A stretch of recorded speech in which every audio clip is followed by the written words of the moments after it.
Hello दोस्तों, नमस्कार। मैं राहुल कुमार आपका स्वागत करता हूं आपके यूट्यूब चैनल सिमरन क्लासेस पे। तो हम लोग इलेक्ट्रोकेमिस्ट्री में इंट्रोडक्शन जो पार्ट होता है उसको पढ़ चुके थे और आज हम बात करेंगे कंडक्टिविटी के बारे में, कंडक्टेंस के बारे में और कुछ ऐसे टर्म्स के बारे में जो आगे हमें यूज़ होने वाले। तो मेरे साथ इस लेक्चर में बने रहिए। अगर आपको वीडियो हेल्पफुल लगती है तो चैनल को प्लीज़ सब्सक्राइब करिए और वीडियो को एंड तक देखिए, ठीक है। तो आगे बढ़ते हैं बिना किसी एक्स्ट्रा बातचीत के। तो हमारा, जैसा कि आप सब जानते हैं, क्रैक 12 सीरीज़ चल रहा था, तो उसमें हम लोग को बात करनी है आज जो है कंडक्टेंस के बारे में, ठीक है, जिसको हम बोलते हैं चालकत्व। तो चालकत्व को बात करने से पहले हम लोग थोड़ा बात करते हैं कि जो विद्युत अपघटनी चालक होते हैं, कंडक्टर्स होते हैं, कल हम लोगों ने बात कर लिया था इस बारे में, और जो धात्विक चालक होते हैं, इनमें क्या अंतर होता है। बोर्ड में ये क्वेश्चन काफ़ी पूछा जाता है, ठीक है ना। तो हेडिंग लगाएंगे मेरे साथ में, हेडिंग लगाएंगे धात्विक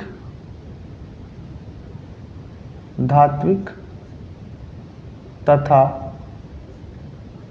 विद्युत अपघटनी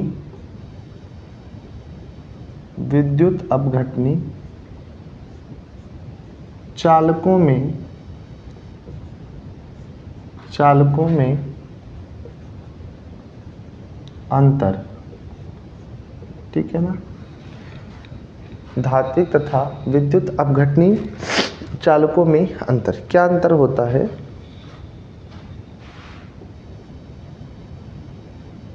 डिफरेंस बिटवीन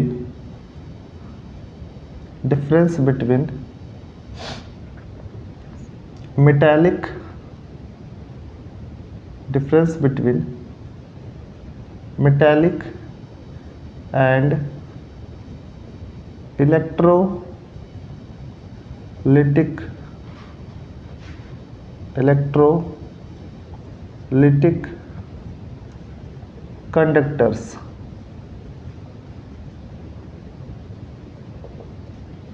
ठीक है ना। धात्विक और विद्युत अपघटनी चालकों में अंतर। तो जैसा कि आप सब कल पढ़ चुके थे, धात्विक चालक क्या होते हैं, विद्युत अपघटनी चालक क्या होते हैं, हम लोग बात करेंगे। इधर हम बात करेंगे किसके बारे में, धात्विक चालक के बारे में, धात्विक चालक के बारे में, और इधर बात करेंगे विद्युत अपघटनी चालक के बारे में। देखिए, ये टॉपिक जो है बोर्ड में काफ़ी ज़्यादा पूछा था डायरेक्टली कि दोनों में क्या अंतर होता है। तो हम लोग धीरे धीरे करके अंतर समझते हैं। कल हमने देखा था धात्विक चालक की परिभाषा कि इनमें धारा का प्रवाह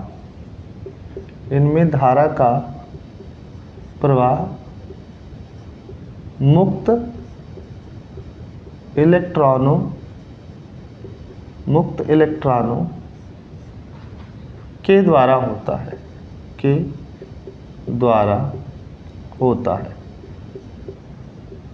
और इनमें क्या होता है, इनमें धारा का प्रवाह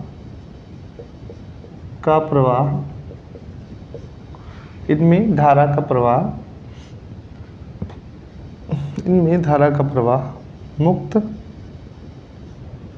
आयनों के द्वारा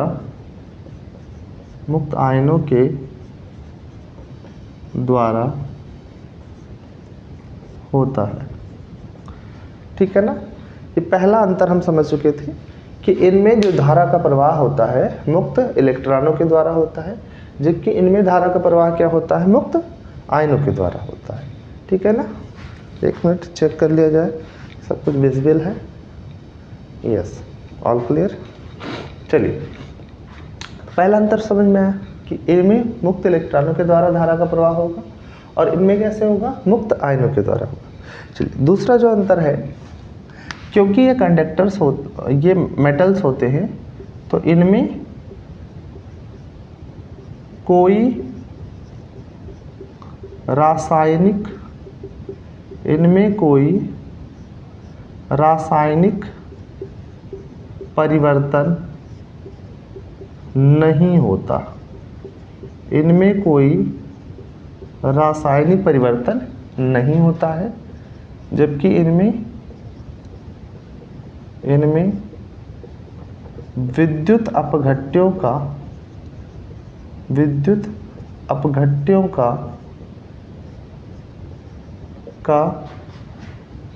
विघटन होता है, इसमें विद्युत अपघट्य क्या होते हैं, टूट जाते हैं, ठीक है ना। टूट करके तभी तो आयन बनाएंगे भाई, विद्युत अपघट्य टूटेंगे तभी तो आयन बनाएंगे, ठीक है। और उनमें कोई रासायनिक परिवर्तन नहीं होता है, ठीक है ना, क्योंकि उसमें जो धारा का प्रवाह हो रहा है वो किसके द्वारा हो रहा है, वो आयन्स के द्वारा होता है। परमाणु में से आयन निकलते हैं, ठीक है, और इलेक्ट्रॉन क्लाउड बनाते हुए जो है आगे बढ़ते हैं, ठीक है ना। तीसरा है इनमें द्रव्यमान स्थानांतरण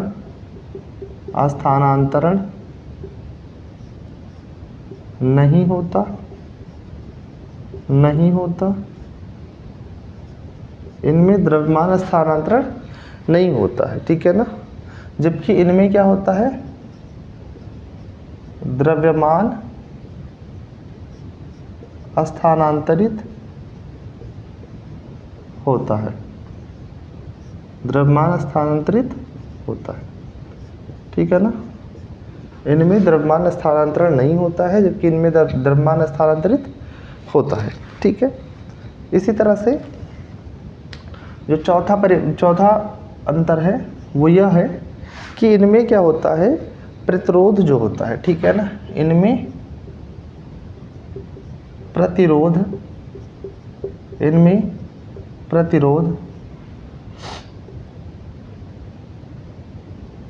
चालक के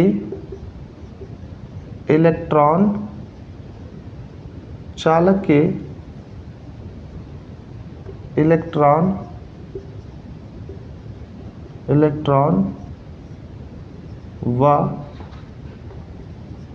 उनके धनावेशित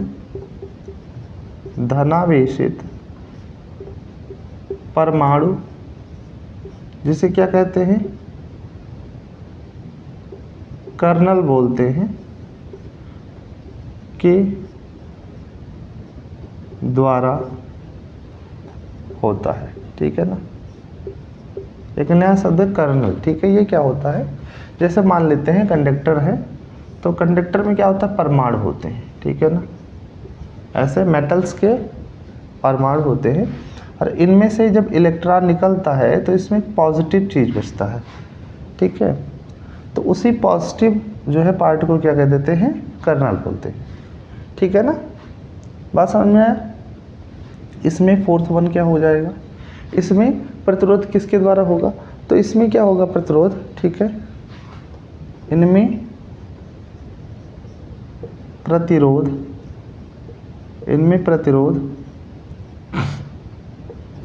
विलायक के अणुओं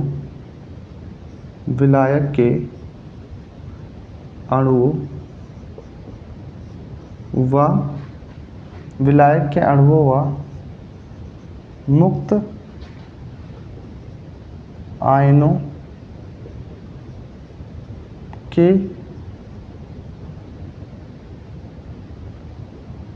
के द्वारा होता है, ठीक है ना। इनमें जो है प्रतिरोध विलायक के अणुओं द्वारा व मुक्त आयनों के द्वारा होता है। देखिए हमेशा ऐसा नहीं है, ठीक है ना, किताबों में तो डायरेक्टली ऐसे लिखा है, लेकिन जो प्रतिरोध इनमें होता है विद्युत अपघटनी चालकों में, ये विलेय के अणु के द्वारा भी होता है। भाई विलेय के अणु, मान लो जैसे हमने क्या किया कि NaCl को पानी में डाला, तो NaCl को पानी में डाला तो ये प्लस ये माइनस हो जाएगा, ठीक है ना। तो पहला है ये विलेय के अणु है, ये आपस में दूर नहीं होना चाहेंगे, क्योंकि इन पे पॉजिटिव चार्ज है, इन पे नेगेटिव चार्ज है, दोनों आपस में क्या करेंगे, पास आना चाहेंगे, ठीक है ना। दूसरा कारण होता है कि विलेय और विलायक अणुओं का इंटरेक्शन हो जाता है, वो पास में आते हैं। जैसे मान लो कि Na है, ठीक है ना, अब Na है, इसको H2O ने क्या कर लिया, घेर लिया, विलायक के अणुओं ने। तब भी जो है इनमें क्या होता है, आयनों का मूवमेंट कम हो जाता है, जिस वजह से क्या हो जाता है, प्रतिरोध बढ़ जाता है, ठीक है। और कई बार जो है विलायक के अणु भी आपस में क्या होते हैं, जैसे विस्कोसिटी वगैरह उनमें आ जाती है, तो इस वजह से भी क्या होता है कि प्रतिरोधकता, इनकी प्रतिरोध जो है इनका बढ़ जाता है, ठीक है ना। तो चौथा पॉइंट समझ में आया, इनमें जो है विलायक के अणुओं व मुक्त आयनों द्वारा जो है प्रतिरोध होता है, ठीक है ना। ये पॉइंट लिख लेते हैं इसको इस तरह से। चलिए नेक्स्ट है पांचवा जो हमारे पास है, ठीक है ना। पांचवा है, इनमें प्रतिरोध कम होता है, तो क्या होते हैं, कम प्रतिरोध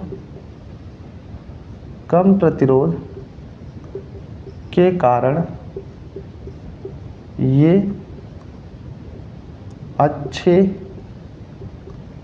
चालक होते हैं। कम प्रतिरोध के कारण क्या होते हैं, ये अच्छे चालक होते हैं। और ये क्या होते हैं, धात्विक चालकों के अपेक्षा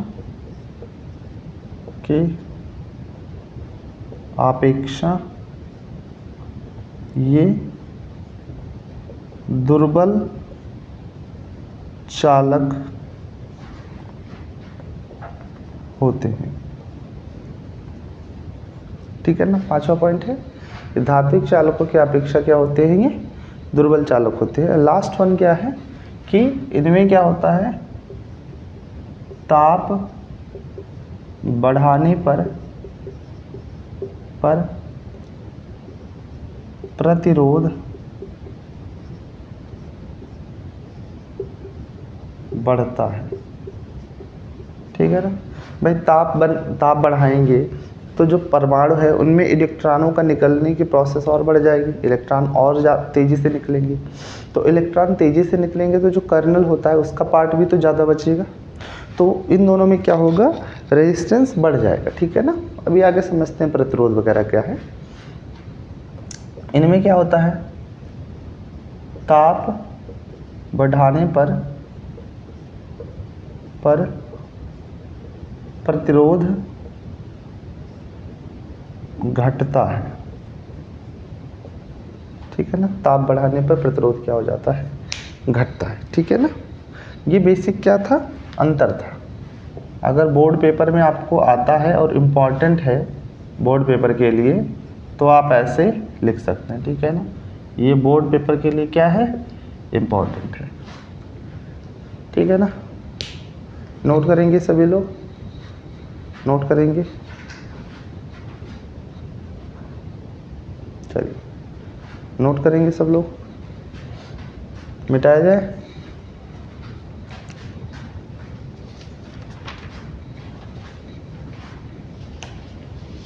चलिए वीडियो को पॉज करके नोट करेंगे।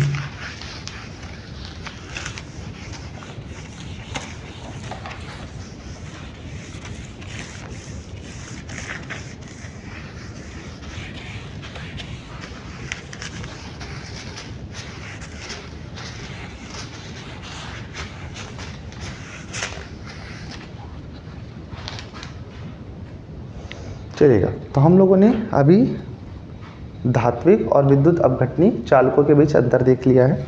नेक्स्ट हम लोग बात करेंगे जो है विद्युत अपघटनी विलयनों के चालकत्व के बारे में। इंपॉर्टेंट है ये भी, विद्युत अपघटनी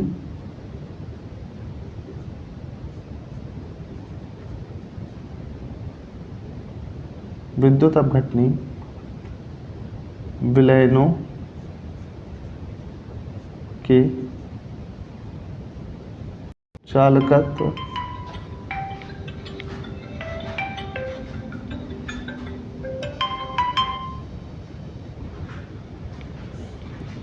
विद्युत अपघटनी विलयनों के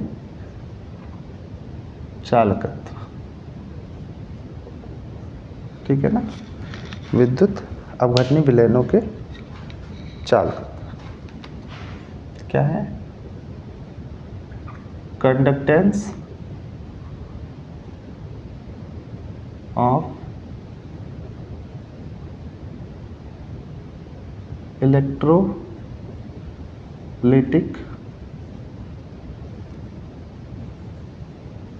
कंडक्टर्स ऑफ इलेक्ट्रोलिटिक कंडक्टर्स। तो ये क्या होता है, विद्युत अपघटनी विलयनों के चाल, अच्छा विलयनों के, इलेक्ट्रोलिटिक कंडक्टर्स नहीं, इलेक्ट्रोलिटिक सॉल्यूशन। चलिए हेडिंग लगाएंगे, विद्युत अपघटनी विलयनों के चाल का, ठीक है ना। डेफिनेशन क्या होती है इसकी, नोट करेंगे। किसी विद्युत अपघट्य के, ठीक है ना, नोट करेंगे, किसी विद्युत अपघट्य की जलीय विलयन में किसी विद्युत अपघट्य की जलीय विलयन में विद्युत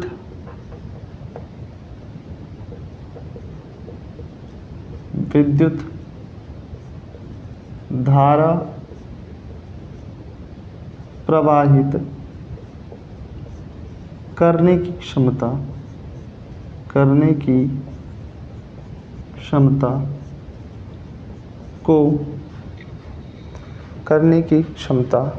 को विद्युत अपघटनी चालकत्व कहते हैं, ठीक है ना। किसी विद्युत अपघट्य की जलीय विलयन में विद्युत धारा को प्रवाहित करने की जो क्षमता होती है उसी को क्या कहते हैं, विद्युत अपघटनी चालकत्व कहते हैं, ठीक है ना। इस बात को नोट करेंगे। ठीक, ये जो विद्युत अपघटनी चालकत्व होता है, ठीक है ना, इसको हम रिप्रेजेंट करते हैं बेटा सी से। इसको किससे रिप्रेजेंट करते हैं, सी से, या कई बारी इसको किससे रिप्रेजेंट करते हैं, जी से, ठीक है ना। अलग अलग बुक्स में अलग अलग तरह से होता है, जी से भी रिप्रेजेंट करते हैं और सी से भी रिप्रेजेंट करते हैं। और जो विद्युत अपघटनी चालकत्व तो होता है, ये हमेशा किसके जो है अपोजिट होता है, किसके इन्वर्सली प्रोपोर्शनल होता है। तो ये जो सी है ये इन्वर्सली प्रोपोर्शनल होता है आर के, ठीक है ना, प्रतिरोध के। किसके इन्वर्सली प्रोपोर्शनल होता है, तो प्रतिरोध आर के, ठीक है ना। और हमने ये चीज पढ़ा है कि जो विद्युत अपघटनी चालक होते हैं या धात्विक चालक हो, जैसे धात्विक चालक में क्या होता है, ओम का नियम लागू होता है, ठीक है ना। वैसे विद्युत अपघटनी चालकों के बीच भी क्या होता है, के लिए भी क्या होता है, ओम का नियम लागू होता है। तो ओम का नियम क्या कहता है, ओम का नियम कहता है V directly proportional to I, ठीक है। यानी जो विभवांतर है वो धारा के क्या होता है, समानुपाती होता है। और इससे हमने सीखा था कि V इज इक्वल टू क्या होता है, I R होता है, ठीक है ना। V is equal to I R, ठीक है। यहाँ से हम एक चीज़ देख पाएंगे कि जो R होता है वो क्या हो जाएगा, V अपान I के। R किसके अपान हो जाएगा, V अपान I के।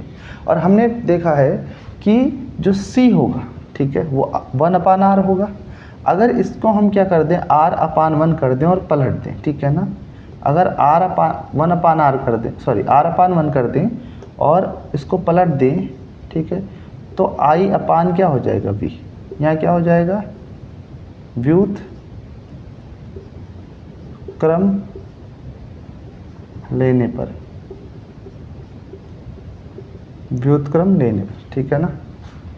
तो अगर व्युत्क्रम ले लिया गया तो 1 upon R is equal to क्या हो जाएगा, I अपान बी। और हमने पढ़ा है क्योंकि 1 अपान आर होता है C के बराबर, so conductance C is equal to I upon V, ठीक है ना, I अपान V, ठीक, नोट करेंगे I अपान V। यहाँ से हम लोग देख रहे हैं कि अगर यदि जो विभवांतर B है वो बराबर 1 वोल्ट कर लिया जाए, विभवांतर B बराबर 1 वोल्ट कर लिया जाए, तो हमें मिलेगा C बराबर I की। तो हमें क्या मिलेगा? C बराबर I की। ठीक है ना। यहाँ से एक चीज निकल के आता है,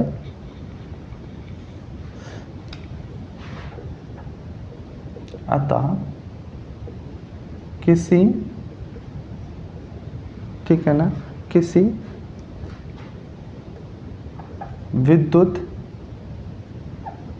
विद्युत अपघट्य के जलीय विलयन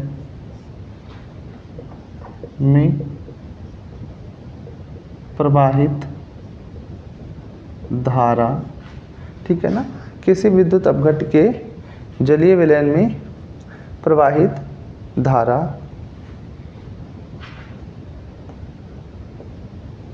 जब इलेक्ट्रोडों के मध्य विभवांतर 1 वोल्ट हो,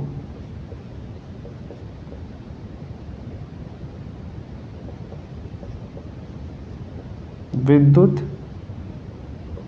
अपघटनी विलयन की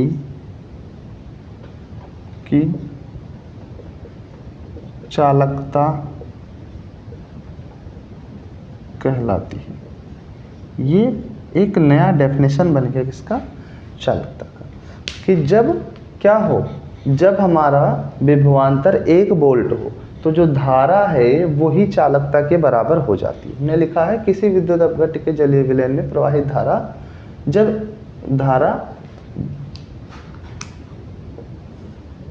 जब इलेक्ट्रोडों के मध्य विभवांतर 1 वोल्ट हो, विद्युत अपघटनी विलयन की चालकता कहलाती है। ठीक है ना। तो यहाँ से चालकता की डेफिनेशन निकलती है। ठीक है ना, नोट करेंगे।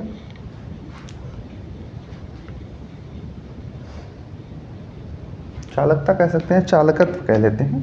हेडिंग में हमने चालकत्व डाला है, तो चालकत्व कहते हैं। ठीक है ना, नोट करेंगे। चलिए, ये पहले टर्म्स होंगे, चालकत्व क्या होती है। ठीक है ना, यहाँ तो बात हो गया। चलिए, चालकत्व। अभी हम लोग बात करेंगे विशिष्ट चालकत्व के बारे में। ठीक है, या हम सबसे पहले बात कर लेते हैं विशिष्ट प्रतिरोध के बारे में। ठीक, अगला जो हम हेडिंग लगाते हैं वो लगाते हैं विशिष्ट प्रतिरोध।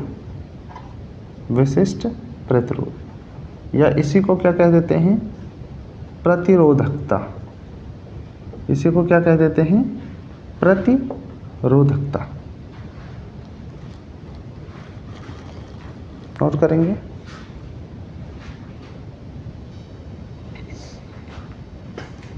तो विशिष्ट प्रतिरोध या प्रतिरोधकता, ठीक है ना। इसमें देखते हैं, इसको क्या बोलेंगे? Specific resistivity. स्पेसिफिक रेजिस्टिविटी, या इसको हम क्या बोलेंगे? ठीक है ना, स्पेसिफिक रेजिस्टेंस या रेजिस्टिविटी।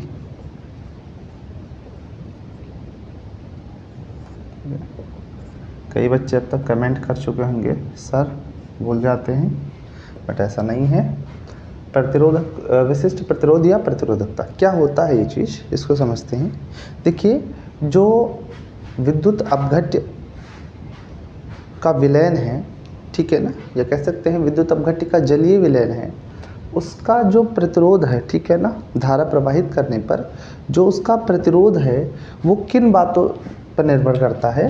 जो पहली बात है वो निर्भर करता है कि जो प्रतिरोध है, ठीक है, प्रतिरोध मतलब R, ठीक है, वो डायरेक्टली प्रोपोर्शनल होता है किसके, इलेक्ट्रोडों के बीच की दूरी के। L मतलब इलेक्ट्रोड के बीच की दूरी, जहाँ L क्या है, इलेक्ट्रोड के मध्य दूरी, ठीक है ना। पहली बात इस पे निर्भर करता है, अगर दूरी ज़्यादा होगी तो प्रतिरोध क्या हो जाएगा, ज़्यादा हो जाएगा, क्योंकि भाई यहाँ से मान लेते हैं ये एक कंडक्टेंस सेल है, ये इलेक्ट्रोड लगा है, ठीक है, इनके बीच की जो दूरी इसी को यल बोलते हैं, ठीक है ना। तो जो यल है ये अगर हम बढ़ा देंगे तो आयंस को मूव करने में क्या होगा, टाइम ज़्यादा लगेगा, डिस्टेंस ज़्यादा ट्रैवल करना पड़ेगा, तो इस हिसाब से इनकी रेजिस्टेंस है वो भी क्या हो जाएगा, कम हो जाएगा, सॉरी बढ़ जाएगा। और दूसरा क्या किस बात पर निर्भर करता है, जो रेजिस्टेंस है वो जो इलेक्ट्रोड हैं इनके अनुप्रस्थ काट के क्षेत्रफल के इन्वर्सली प्रोपोर्शनल होता है। मतलब अगर अनुप्रस्थ काट का क्षेत्रफल बढ़ाओगे तो रेजिस्टेंस क्या हो जाएगा, घट जाएगा, ठीक है ना। इन दो बातों पे निर्भर करता है। This is equation 1 and this is equation 2, ठीक है ना। अब देखिए दोनों ही जगह R है, ठीक है, LHS में दोनों जगह R है, तो हम कह सकते हैं इक्वेशन 1 एंड 2 से कि जो हमारा R है वो हो जाएगा L/A, ठीक है ना।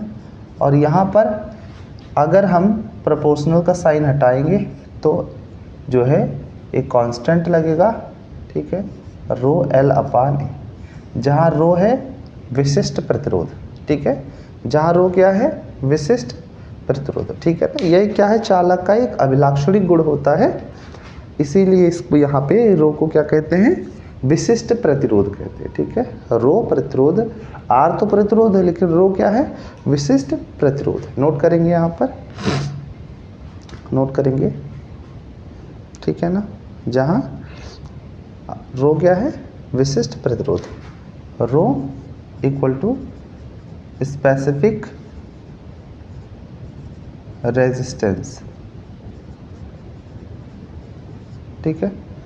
L क्या है, डिस्टेंस बिटवीन इलेक्ट्रोड, और ये क्या है, जो है सेक्शनल एरिया ऑफ इलेक्ट्रोड, अनुप्रस्थ काट, ठीक है ना। चलिए हो गया यहाँ तक, इधर ले लेते हैं। यहाँ अगर हम कहें कि यहाँ से अगर इलेक्ट्रोड के बीच की दूरी अगर 1 सेंटीमीटर रख दिया जाए, यदि इलेक्ट्रोड के बीच की दूरी को 1 सेंटीमीटर ले लिया जाए, ठीक है, और अनुप्रस्थ काट के क्षेत्रफल, ठीक है, दूरी को यल से लिखेंगे, 1 सेंटीमीटर ले लिया जाए, ठीक है ना, 1 सेंटीमीटर ले लिया जाए, और साथ ही साथ अगर अनुप्रस्थ काट के क्षेत्रफल A को 1 सेंटीमीटर स्क्वायर ले लिया जाए, अनुप्रस्थ काट के क्षेत्रफल A को 1 सेंटीमीटर स्क्वायर ले लिया जाए, तो R किसके बराबर हो जाएगा, रो के बराबर हो जाएगा, तो R रो के बराबर हो जाएगा। तो यहाँ से क्या निकलेगा, यहाँ से क्या पता चला, अतः 1 सेंटीमीटर स्क्वायर अनुप्रस्थ काट के क्षेत्रफल तथा 1 सेंटीमीटर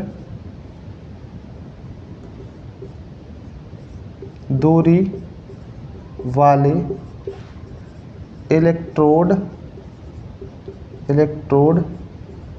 के मध्य उत्पन्न प्रतिरोध विशिष्ट प्रतिरोध कहलाता है, विशिष्ट प्रतिरोध कहलाता है। ठीक है ना। ये डेफिनेशन हो गई किसकी, विशिष्ट प्रतिरोध की। बात समझ आया कि 1 सेंटीमीटर स्क्वायर के अनुप्रस्थ काट वाला तथा 1 सेंटीमीटर दूरी वाले इलेक्ट्रोड के मध्य उत्पन्न प्रतिरोध, ठीक है, उसमें जितना प्रतिरोध उत्पन्न हो रहा है उसी को हम क्या बोलेंगे, विशिष्ट प्रतिरोध बोलेंगे, ठीक है ना। उसी को हम विशिष्ट प्रतिरोध बोलेंगे, ठीक है। और इसे ही हम क्या बोलते हैं, इसे ही प्रतिरोधकता कहते हैं, इसे ही प्रतिरोधकता कहते हैं, ठीक है ना। इसे ही क्या कहते हैं, प्रतिरोधकता कहते हैं, ठीक है ना। अच्छा एक चीज़ देखिएगा, एक चीज़ भूल गए, ठीक है ना। हमने जब अभी जो है चालकत्व पढ़ा था, ठीक है ना, जो हमने सी पढ़ा था, इसका जो यूनिट होता है, ठीक है ना, इसका यूनिट होता है वो होता है ओम इनवर्स, ठीक है ना। क्या होता है, ओम इनवर्स, ठीक है। या इसी को हम क्या बोलते हैं, मोहो बोल देते हैं, ठीक है ना। मोहो होता है या ओम इनवर्स। और एसआई यूनिट जो होता है, एसआई यूनिट होता है वो होता है सीमेंस, ठीक है ना। एसआई यूनिट किसका, चालकत्व का, ठीक है ना। चलिए इसको नोट कर लेंगे कहीं, ये चीज़ नोट कर लेंगे, चालकत्व के लिए है ये, ठीक है ना। ये इस टॉपिक से नहीं है जो अभी पढ़ रहे हैं, ठीक है, प्रतिरोधकता से नहीं है, ठीक है ना। नोट करेंगे सभी लोग, नोट कर लेंगे।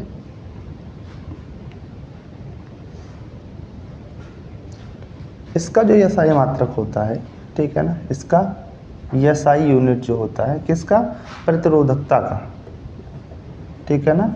इसका एसआई यूनिट होता है ओम मीटर, ओम मीटर या ओम सेंटीमीटर, ठीक है, दोनों होता है। क्योंकि सेंटीमीटर इसलिए क्योंकि यहाँ पर जो हम चालकता सेल लेते हैं उसमें इलेक्ट्रोड के बीच की जो दूरी होती है वो बहुत ज़्यादा नहीं होती, ठीक है ना। ऐसा नहीं कि 2-4 मीटर लंबा होता है, नहीं, छोटे से कंटेनर में ये सारी कहानी होती है, इसलिए इसको ओम सेंटीमीटर लेते हैं, ठीक है ना। चलिए नोट हो गया, नोट करेंगे।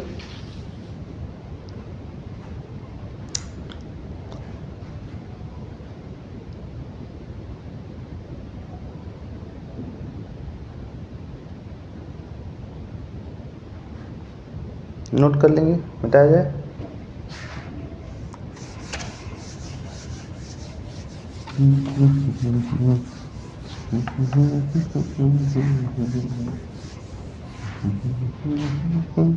नेक्स्ट है आपका विशिष्ट चालकत्व या चालकता। नेक्स्ट हेडिंग है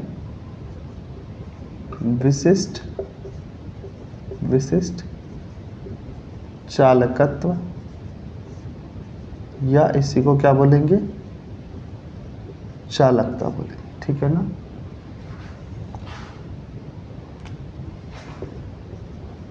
स्पेसिफिक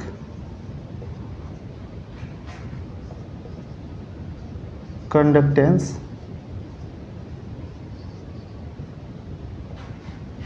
और कंडक्टिविटी, स्पेसिफिक कंडक्टेंस या कंडक्टिविटी, नोट करेंगे, इसको हेडिंग लगाएंगे, ठीक है ना। देखिए जो स्पेसिफिक कंडक्टिविटी बहुत इंपॉर्टेंट है ये, ठीक है ना। जो स्पेसिफिक कंडक्टेंस या कंडक्टिविटी है इसको रिप्रेजेंट करते हैं हम लोग, ठीक है, कप्पा से। किससे रिप्रेजेंट करेंगे, कप्पा से, ध्यान रखेंगे। और जो कप्पा होता है वो किसके, विशिष्ट प्रतिरोध के व्युत्क्रम, यानी हम लिख सकते हैं, ठीक है, कि विशिष्ट प्रतिरोध के व्युत्क्रम को ही हम क्या बोलते हैं, विशिष्ट चालकत्व या चालकता बोलते हैं, ठीक है। किसे, विशिष्ट प्रतिरोध के व्युत्क्रम को हम क्या बोलते हैं, चालकता बोलते हैं, ठीक है। कप्पा इज इक्वल टू 1/ρ, ठीक है। जो कप्पा होता है वो किसके, रो के अपोजिट होता है, which is equal to 1/r into L/A, ठीक है। यानी कप्पा का जो फॉर्मूला बन जाएगा, ध्यान रखेंगे, kappa is equal to 1/r into L upon A, ठीक है ना। बस हम जहाँ पे एल क्या है, इलेक्ट्रोड के बीच की दूरी, ए क्या है हमारा इलेक्ट्रोड के अनुप्रस्थ काट का क्षेत्रफल, और आर क्या है हमारा प्रतिरोध, ठीक है ना। ठीक है, आर क्या है प्रतिरोध। यहाँ से भी हम देखते हैं कि जो 1/r है, ठीक है, चूँकि हमने पढ़ा है कि 1/r जो है वो बराबर किसके होता है, सी के, ठीक है। तो यहाँ से हम देखते हैं कि k इज इक्वल टू यानी kappa is equal to C into L upon A, ठीक है ना। Kappa is equal to C into L upon A. अगर हम कहें कि यदि जो इलेक्ट्रोड के मध्य जो दूरी है वो 1 सेंटीमीटर है और अनुप्रस्थ काट का क्षेत्रफल 1 सेंटीमीटर स्क्वायर है, तो जो कप्पा है वो किसके बराबर हो जाएगा, सी, ठीक है, चालकत्व के बराबर हो जाएगा। कप्पा है वो किसके बराबर हो जाएगा, चालकत्व के बराबर हो जाएगा, ठीक है ना। इन्हें हम कह सकते हैं यहाँ से कि अतः 1 सेंटीमीटर दूरी व 1 सेंटीमीटर अनुप्रस्थ काट के क्षेत्रफल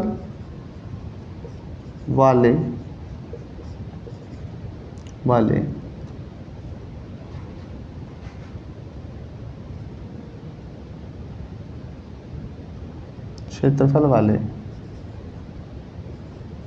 चालकता सेल का चालकत्व विशिष्ट चालकत्व या चालकता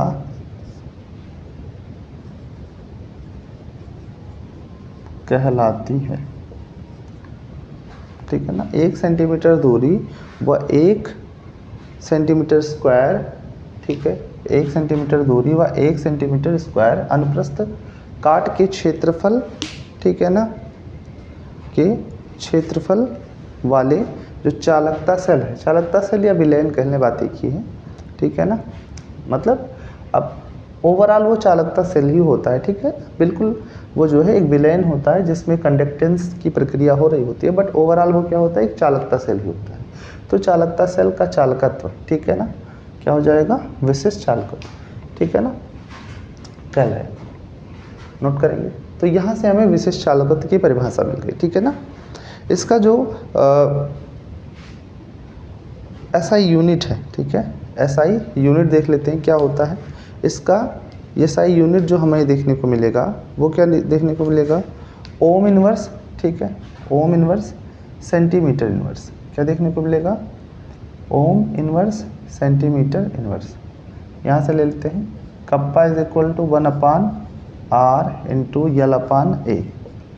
तो यहाँ देखिएगा हमें क्या पता चलेगा भाई कि किसकी बात हम लोग कर रहे हैं, चलो देख लेते हैं, यूनिट ऑफ के की बात कर रहे हैं। तो यूनिट ऑफ के कैसे निकालेंगे भाई, 1/r, ठीक है, इंटू यल अपान ए, इन सब की यूनिट रखते हैं। तो आर की यूनिट क्या होती है, ओम होती है, यल सेंटीमीटर में और ये सेंटीमीटर स्क्वायर में, स्क्वायर से कट गया, ठीक है ना, क्या बचा 1/, ठीक है, ओम, आर की यूनिट बची, और इंटू 1/, सेंटीमीटर, दोनों को ऊपर ले जाएंगे तो ओम इनवर्स सेंटीमीटर इनवर्स, ये क्या हो जाएगा, यूनिट ऑफ के हो जाएगा। यानी कप्पा का जो यूनिट है वो क्या मिलेगा हमको ये, ठीक है ना। चलिए नोट करेंगे, यूनिट ऑफ के हमने देख लिया, ठीक है। तो हमने आज के क्लास में, ठीक है, हमने चालकत्व देखा और हमने विशिष्ट प्रतिरोध या प्रतिरोधकता जिसको कहते हैं उसको हमने कवर किया, और विशिष्ट चालकत्व या चालकता जिसे कहते हैं उसको हमने कवर किया। तो ये जनरल टर्म्स थे जो यूज़ होते हैं हमारे आगे जो है आगे हम इससे पढ़ेंगे मोलर कंडक्टिविटी, ठीक है, इक्विवेलेंट कंडक्टिविटी, ये सब हम लोग पढ़ने वाले हैं। तो आज के क्लास में यहीं तक। अगर आपको क्लास अच्छी लग रही है, क्लास समझ में आ रही है, तो प्लीज़ वीडियो को लाइक करिए, चैनल को सब्सक्राइब करिए व शेयर करिए ज़्यादा से ज़्यादा दोस्तों के पास में, ठीक है, ताकि जो बच्चे 12th एग्ज़ाम का बोर्ड दे रहे हैं उनको हेल्प मिल सके, ठीक है ना। और साथ ही साथ आप ये चीज़ देखेंगे कि YouTube में शायद पहली बार ही ऐसा हो रहा है, ठीक है ना, आई होप ऐसा हो रहा होगा, ठीक है ना, और भी लोग हैं करने वाले, कि आपको बोर्ड पे बाकायदा नोट्स बनाते हुए और लिख के जो है समझा रहे हैं, ठीक है। तो ये एक पहल है, आप लोग इसमें सपोर्ट करिए, आपका सपोर्ट ही हमारा मोटिवेशन होता है। तो मिलते हैं कल की क्लास में, तब तक के लिए रिवीजन करते रहिए और आने वाले बोर्ड्स की तैयारी करते रहिए, ठीक है ना। जय हिंद।